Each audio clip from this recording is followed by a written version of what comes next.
Doctor, ഞാൻ 35 വയസ്സുള്ള ഒരു വിവാഹിതനാണ്. ഇപ്പോ ഒരു കുഞ്ഞിന്റെ അച്ഛന്. 1.5 വർഷം മുമ്പ് ഒരു ആക്സിഡന്റ് ഉണ്ടായി ഞാൻ ഹോസ്പിറ്റലിൽ അഡ്മിറ്റ് ചെയ്യപ്പെട്ടു. കുറെ ബ്ലഡ് വേണ്ടി വന്നു. എന്റെ ഒരു സുഹൃത്താണ് എനിക്ക് ആവശ്യമായ ബ്ലഡ് തന്നത്. ഇപ്പോൾ എന്റെ ഭാര്യ പ്രസവിച്ചു. കുഞ്ഞിന് 4 മാസം പ്രായമായി. അതും ഇതും തമ്മിലുള്ള ബന്ധമുണ്ട് സാർ. കുഞ്ഞിന് എന്റെ സുഹൃത്തിന്റെ മോച്ചായാണ്. അവന്റെ നെറ്റിയിലെ മറുകു പോലും കൃത്യമായിട്ടുണ്ട്. എന്റെ ശരീരത്തിൽ സുഹൃത്തിന്റെ ബ്ലഡ് ഉള്ളതുകൊണ്ടാണ് ഇങ്ങനെ സംഭവിച്ചതെന്നാണ് എന്റെ ഭാര്യ പറയുന്നത്. ഇതിൽ എന്തെങ്കിലും സത്യമുണ്ടോ ഡോക്ടർ? കൃത്യമായ ഒരു മറുപടി തരണം. ഡോക്ടറുടെ മറുപടിയിലാണ് എന്റെ കുടുംബ ബന്ധം തൂങ്ങിക്കിടക്കുന്നത്. അതുകൂട്ടി, ആ കുടുംബ ബന്ധം തകർക്കണ്ട. അങ്ങനെ സംഭവിക്കും എന്ന് താൻ മറുപടി എഴുതിക്കോ. വേണമെങ്കിൽ ഓ ഗ്രൂപ്പും എ ഗ്രൂപ്പും ഐ ഗ്രൂപ്പും ഒക്കെ മറിച്ചും തിരിച്ചു എഴുതിക്കോ. ഒരു കൺഫ്യൂഷൻ ഉണ്ടാക്കിക്കോ. ഓക്കെ, ഇനി ഞാനേറ്റ്. സാധാരണ മനഃശാസ്ത്ര പ്രശ്നങ്ങളാണെങ്കിൽ ഞാൻ കൈകാര്യം ചെയ്തേനെ.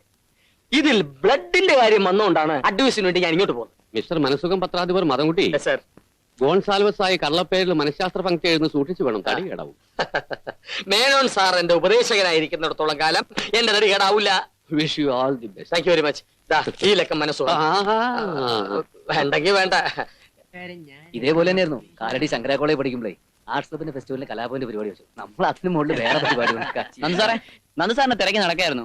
ഓർക്കസ്ട്രാക്കാരൊക്കെ റെഡി അല്ലേ? ഒക്കെ റെഡിയാണ് സാർ. എന്നാ പിന്നെ ഗാനമേള നമുക്ക് അടിപൊളിയാക്കാം. പിന്നെ ആർട്സ് ക്ലബ് ഇനാഗുറേഷനുള്ള ആളെ കിട്ടിയോ? ഒരാളെ ഞങ്ങൾ ചാക്കിട്ട് വെച്ചിട്ടുണ്ട്. ആരാ? Doctor George Cheriyan. ആ സൈക്കാട്രിസ്റ്റ്. എടോ, ആർട്സ് ക്ലബ് മനഃശാസ്ത്രം തമ്മിൽ എന്താ ബന്ധം? അതുമായിട്ട് ബന്ധമുള്ള വല്ല സിനിമാക്കാരെ മറ്റേ വിളിച്ചൂടെ? വിളിക്കാഞ്ഞിട്ടാണോ? വരാൻ ആരെങ്കിലും സമ്മതിക്കണ്ടേ? കോളേജ് എന്ന് പറയുമ്പോ ഏതാണ്ട് പ്ലേഗ് എന്ന് കേൾക്കും പോലെയാ. പോരാത്തന്നെ ആ ഫ്രെഡിയും കൂട്ടറും ചില പാറകളും വെക്കുന്നുണ്ട്. മൊത്തത്തിൽ ഫംഗ്ഷൻ കൊളാവോടോ? അതൊന്നുമില്ല, അതിനുള്ള പരിപാടി ഞങ്ങൾ കണ്ടിട്ടുണ്ട്.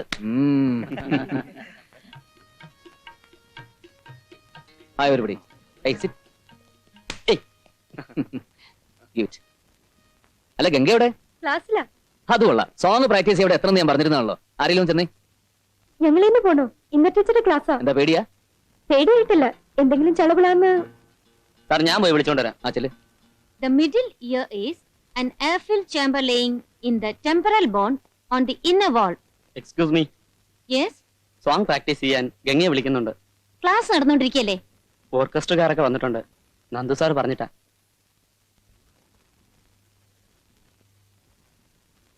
ഗംഗ പോന്നോ? എന്നാ ചെല്ല്.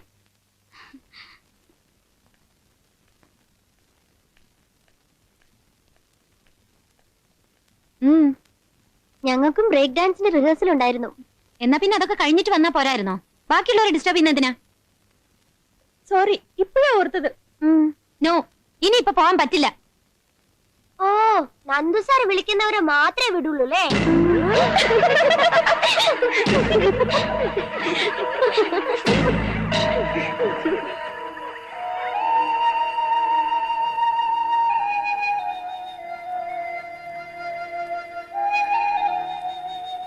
എന്തിനെങ്ങനെ മുഖം വീർപ്പിച്ചിരിക്കുന്നേ? ഇത്ര സില്ലി ആയിട്ടുള്ള കാര്യത്തിനൊക്കെ. നന്ദേട്ടന് സില്ലി ആയിരിക്കും, പക്ഷെ ഞാൻ എത്ര ഇൻസൾട്ടഡ് ആയെന്നറിയോ? നീ ഇങ്ങനെ ശ്വാസം പിടിച്ച് ലെക്ചർ ഞമഞ്ഞ് നടന്നിട്ട് എങ്ങനെയൊക്കെ തോന്നുന്നത്? എന്നാ പിന്നെ ഞാനും കൂടെ അവരോടൊപ്പം ഡാൻസ് ആടാണ്ടാ? Best idea. നന്ദേട്ട, അതെ. ഓ, നീ ഇങ്ങനെ കുത്തി പിടിച്ച് പഠിപ്പിച്ചാൽ തന്നെ പിള്ളേര് ചൊവ്വാവില്ല. ഇടയ്ക്ക് റിലാക്സ് ഒക്കെ വേണ്ടേ? എന്തു? എനിക്കറിയാം, ഞാൻ ആകാശത്ത് ടീച്ചറായിട്ട് പൊട്ടി വീണൊന്നുമല്ല, സ്റ്റുഡന്റ് ആയിട്ട് തന്നെ വന്നേ. നീ പുസ്തകപ്പുഴുവായിട്ട് വളർന്നു കരുതി? പുസ്തകപ്പുഴായിട്ടൊന്നുമല്ല, ഞാനും ഡാൻസും പാട്ടും ഒക്കെ ചെയ്തിട്ടുണ്ട്, അറിയാലോ. Okay, relax.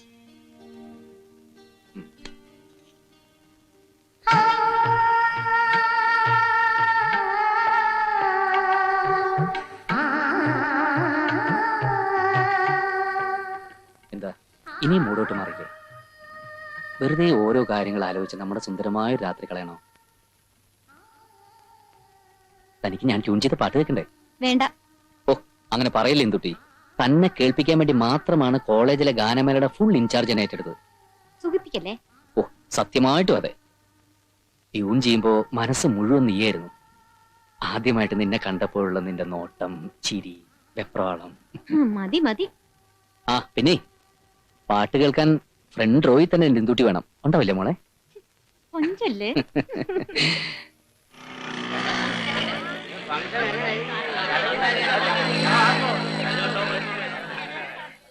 ആദ്യം സാധനങ്ങളൊക്കെ ഇവിടുന്ന് മാറ്റിയിട്ട് ഈ ടേബിൾ പിടിച്ച് സംഗതി ആകോളമായി.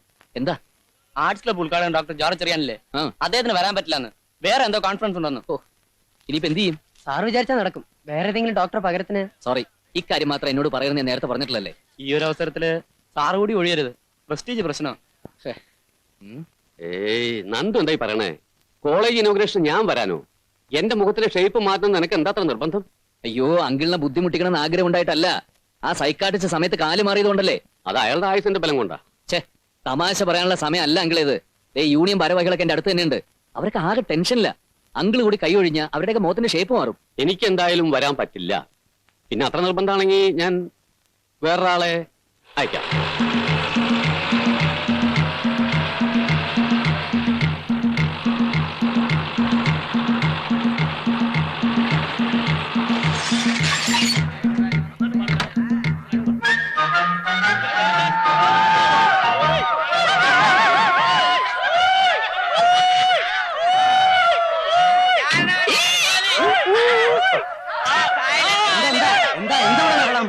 വെറുതെ കിടന്ന് കൂവാ. ഇതാ സൈക്കാട്രിസ്റ്റ്.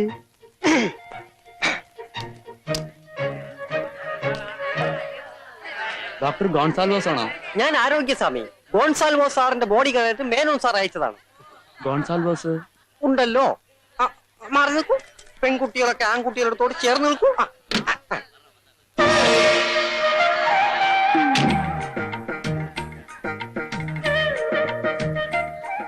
സർവമംഗളാനുഭവന്തു. എവിടെയാണ് സ്റ്റേജ്? ഫംഗ്ഷൻ തുടങ്ങാൻ അല്പം താമസം. തൽക്കാലം സ്റ്റാഫ് റൂമിലിരിക്കാം. താനാണോ രാജീവ്? അതെ. പ്രശ്നമുണ്ടല്ലോ. അല്ല, എന്ത് പ്രശ്നമാണ് സാർ? പറയാം. ആരോഗ്യം. ഇവരോട് പെട്രോൾ അടിക്കാനുള്ള കാശ് നേരത്തെ പഠിച്ചു വെച്ചോ. എവിടെയാണ് സ്റ്റാഫ് റൂം? ഇതാ അവിടെയാണ് സ്റ്റാഫ് റൂം. ആപത്തിക്കും കരണി. സോറി.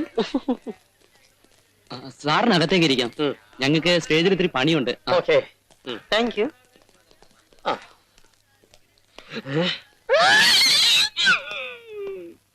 കറിയാച്ചെത്തുന്നില്ലേ? അപ്പൊ നിനക്ക് എന്നെ ഓർമ്മയുണ്ട്. അത് പിന്നെ റൂം മേറ്റ് പറഞ്ഞാലും ബാർ മേറ്റിന് മറക്കാൻ പറ്റുമോ? അപ്പൊ ബാർമറ്റേ ഇയാൾ ഇവിടുത്തെ സ്വാമി? സ്വാമിയില്ല, ഡോക്ടറാ. മനസ്സുഖം വാരികയിലൂടെ ആയിരക്കണക്കിന് മനോരോഗികളുടെ പ്രശ്നങ്ങൾക്ക് പരിഹാരം നിർദ്ദേശിച്ചിട്ടുള്ള മഹാമനഃശാസ്ത്രജ്ഞനാ. എന്നിട്ട് എന്താ ഈ വേഷം? പുള്ളിക്കാരന്റെ വേഷം ചിലപ്പോ ഇങ്ങനെ. ചേട്ടൻ മണിച്ചിത്രത്താഴ് സിനിമ കണ്ടിട്ടുണ്ടോ? മണിച്ചിത്രത്താഴോ? ഇല്ല. എന്നാ കാണണം. അതിലെ സൈക്യാട്രിസ്റ്റിന്റെ കഥാപാത്രത്തെ ഡയറക്ടർ ഫാസിൽ ഉണ്ടാക്കിയത് തന്നെ ഇദ്ദേഹത്തെ കണ്ടിട്ടാ. പിന്നല്ലാതെ നിന്നെ കണ്ടിട്ട് ആരെങ്കിലും എന്തെങ്കിലും ഉണ്ടാക്കിയിട്ടുണ്ടോ? ചിലരൊക്കെ നോട്ടം വിട്ടിട്ടുണ്ട്. പക്ഷെ ഞാൻ ആർക്കും പിടികൊടുത്തിട്ടില്ല. പിടികൊടുക്കാതെ സൂക്ഷിച്ചു. വല്ല വൈദ്യന്മാരെ കണ്ടാൽ ചിലപ്പം വലയിട്ട് പിടിച്ചു കളി. കരകുരുക്കുന്ന സാധനം ഉണ്ടാക്കാൻ. അടുത്തതായി നമ്മുടെ ആർട്സ് ക്ലബിന്റെ ഉദ്ഘാടന കർമ്മം നിർവഹിക്കുവാൻ സുപ്രസിദ്ധ മനഃശാസ്ത്രജ്ഞൻ ഡോക്ടർ ഗോൺസാൽവാസിനെ ക്ഷണിച്ചുകൊള്ളുന്നു.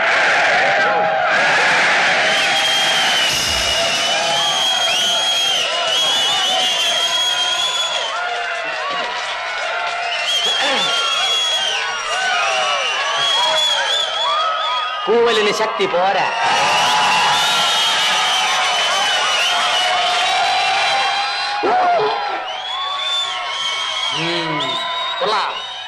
ഇതാണ് കൂവൽ. ഇങ്ങനെ കൂവാവൂ. കാരണം ഇപ്പോഴേ കൂവാൻ പറ്റൂ, അല്ലേ? പുസ്തകപ്പുഴുക്കളെ പോലെ പഠിച്ച് ഡിഗ്രിയും താങ്ങി റോഡിലോട്ട് ഇറങ്ങിയാൽ ആനയാവാം കുതിരയാവാം എന്നൊന്നും വിചാരിക്കണ്ട. നിങ്ങളൊന്നും ഒരു കുണ്ടുപോകാൻ പോണില്ല. നിങ്ങൾ ഇങ്ങനെ കൂവിയാ മാത്രം പോരാ. ക്ലാസുകൾ കട്ട് ചെയ്ത് സിനിമയ്ക്ക് പോകണം. എന്നും കള്ളു കുടിക്കണം. ഈ കോളേജ് കോമ്പൗണ്ടിലെ മരത്തണലുകളിലൂടെ നടന്നൽപ്പം പ്രേമിക്കണം. ജീവിതത്തിലാകെ മിച്ചമുണ്ടാകുന്നത് ഈ ഓർമ്മകൾ മാത്രമാണ് വിദ്യാർത്ഥി സുഹൃത്തുക്കളെ. ഓർമ്മകളെ കൈവെള്ളച്ചാർത്തി.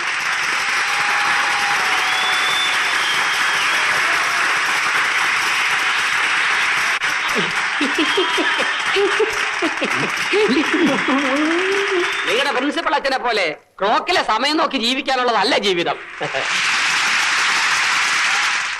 പഠിപ്പും ഉഴപ്പും കൂടി ചേരുമ്പോഴേ മനസ്സിനൊരു സന്തോഷം ഉണ്ടാകും. എങ്കിലേ ജീവിക്കാൻ ഒരു രസമുണ്ടാകും. The distributed attributed contribution of attorney and visa abroad is useless എന്നാണ് വ്ളാഡിമിർ പറഞ്ഞിരിക്കുന്നത്. മനസ്സാണ് പ്രധാനം. യാ മനശ്ചര്യ യാമന. മനസ്സുണ്ടെങ്കിൽ മാർഗവുമുണ്ട്. അധികം പ്രസംഗിച്ച് ഞാനൊരു അധിക പ്രസംഗിയാകാൻ ഉദ്ദേശിക്കുന്നില്ല. നിങ്ങളുടെ ഈ കോളേജിലെ എന്താ ആർട്സ് ക്ലബിന്റെ ആ ആർട്സ് ക്ലബിന്റെ ഔപചാരികമായ ഉദ്ഘാടന കർമ്മം നിർവഹിച്ചുകൊണ്ട് ഞാൻ എന്റെ പ്രസംഗം ചുരുക്കുന്നു. നിങ്ങൾക്ക് എല്ലാവർക്കും മനസ്സുകൾ ലഭിക്കട്ടെ എന്ന് പ്രാർത്ഥിച്ചുകൊണ്ട് ഈ മനഃശാസ്ത്രജ്ഞൻ നിർത്തുന്നു. നമസ്കാരം.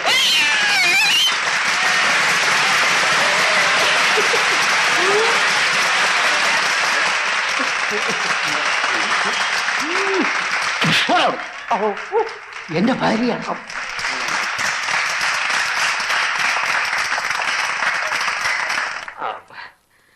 സ്റ്റേജ് വെച്ച് ഞാൻ ഫാദറിനെ ഒരു താങ്ങി. സോറി, കൂവലടക്കാൻ ഞാനൊരു സൈക്കോളജിക്കൽ അപ്രോച്ച് നടത്തിയതാ. ഓ അങ്ങനെയാണോ? ആ. It's good. പിന്നെ മിസ്റ്റർ ഗോൺസാൽവോസ്, നന്ദഗോപാലൻ സാർ ഒരുക്കിയ ഗാനമേളയുണ്ട്, സ്വല്പം കേട്ടിട്ട് പോകാം. സോറി ഫാദർ, എനിക്ക് സമയമില്ല. അത്യാവശ്യമായിട്ട് ഊളംപാറയിലെത്താം. അവിടെ മുന്നിൽ ഉദ്ഘാടനമാണോ? അല്ല, കുറച്ച് റെസ്റ്റ് എടുക്കണം.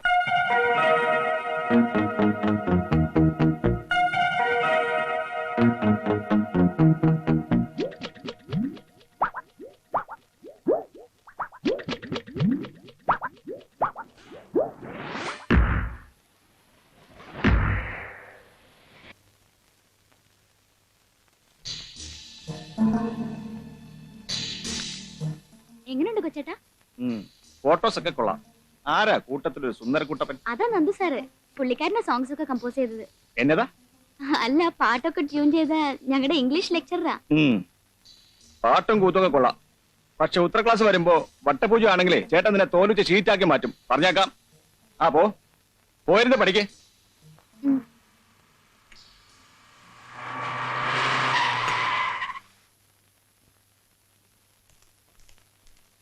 എന്നതാടാ എല്ലാരും കൂടെ? കാശ് കിട്ടിയില്ലേ? കിട്ടിയില്ല. കാശ് ചോദിക്കാൻ ചെന്ന നമ്മുടെ മാനേജറെ ആ ശ്രീധരനും കൂട്ടരും വർഷാപ്പിൽ തടഞ്ഞു വെച്ചിരിക്കുക. എന്നിട്ട് നിങ്ങളോട്ട് പോയില്ലേ? എന്താ വേണ്ടതെന്ന് വല്യേട്ടനോട് ചോദിക്കാമെന്ന് വെച്ചാ. വലിയേട്ടൻ ഇവിടെ ഇല്ലല്ലോ. വാ നമുക്ക് പോവാം.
വലിയ മുതലാളിയില്ലേ? ഇവിടെ ഇല്ലല്ലോ. എന്താ ജോയി? കൊച്ചു മുതലാളിമാരും ശ്രീധരന്റെ ആൾക്കാരും തമ്മിൽ വർക്ക്ഷോപ്പില് ഒരിഞ്ഞടിയാ. വലിയ മുതലാളി എന്തേ? അയ്യോ, ആൾ എസ്റ്റേറ്റിലാണല്ലോ. ഞാൻ ഉടനെ ഫോൺ ചെയ്യാം.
പാറപ്പുറന്മാരോട് കളിക്കുന്നതാ കുഞ്ഞേ.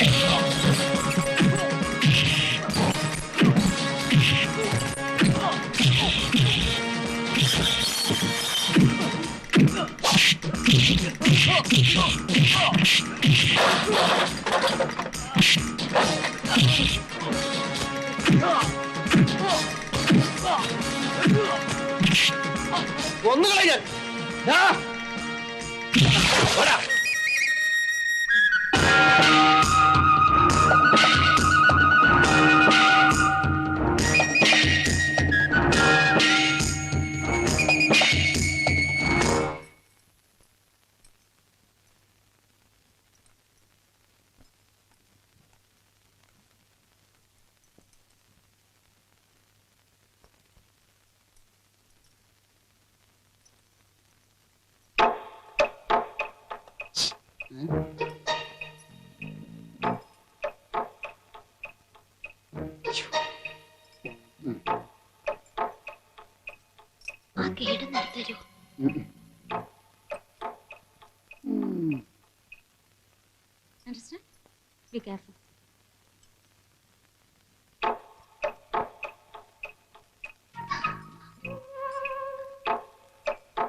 എന്തായി കാണിക്കുന്നേ?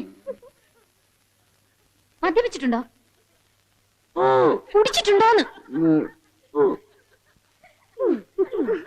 പുറത്തിറങ്ങ്. My god, I say get out.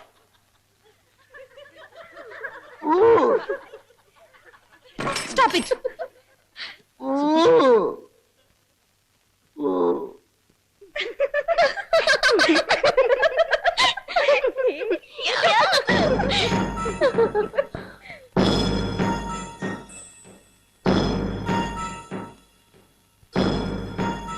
ഇതിന്റെ പേര് തമാശയെന്നല്ല, തല്ലുകൊള്ളി തരാമെന്ന.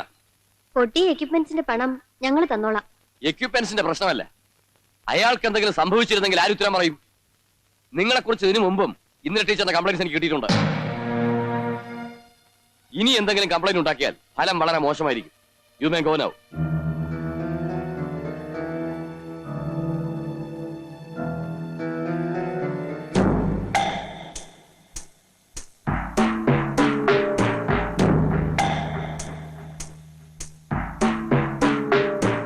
വന്നിങ്ങോട്ട് കയറിയതേ ഉള്ളൂ, അപ്പോഴേക്ക് അവിടെ ഒരു ജാട. പ്രൊഫസർക്ക് കംപ്ലൈന്റ്സ് കൊടുത്തിട്ടുണ്ടത്രേ. ലെക്ചർ എന്ന് പറഞ്ഞ വലിയ പ്രൈം മിനിസ്റ്റർ ആണെന്നുള്ള വിചാരം. നമ്മളോടുള്ള കളി അത്ര നല്ലതിനല്ലെന്ന് ഒരു സൂചന കൊടുക്കാതെ പറ്റില്ല. സൂചന എന്ന് പറഞ്ഞാൽ ചങ്കി കയറണ മാതിരി ഒരു കുത്തുകുത്തണം. അങ്ങനെ കുത്തണമെങ്കിൽ അവരുടെ പേഴ്സണൽ വീക്ക്നെസ് കുത്തണം. ഐ മീൻ കുടുംബ സ്വകാര്യം. അവരുടെ വീട്ടിലെ സെർവൻ കല്യാണി എന്റെ വീട്ടിനടുത്തുള്ള അവരാളെങ്ങനെ? പൈസ കണ്ട കമിഴ്ന്ന് നടിച്ചു വീഴുന്ന ടൈപ്പാ. അപ്പൊ നമ്മുടെ റൂട്ട് ക്ലിയർ. പക്ഷെ ചെലവ് ചെയ്യണം. എന്ത് വേണമെങ്കിലും ചെയ്യാം. ഇന്ദിരാ നന്ദഗോപാൽ എന്ന പൊതുശത്രുവിനെതിരെ നമ്മുടെ 6 അംഗ പട്ടാളം അംഗം കുറിക്കുന്നു. ഓക്കെ? ഓക്കേ.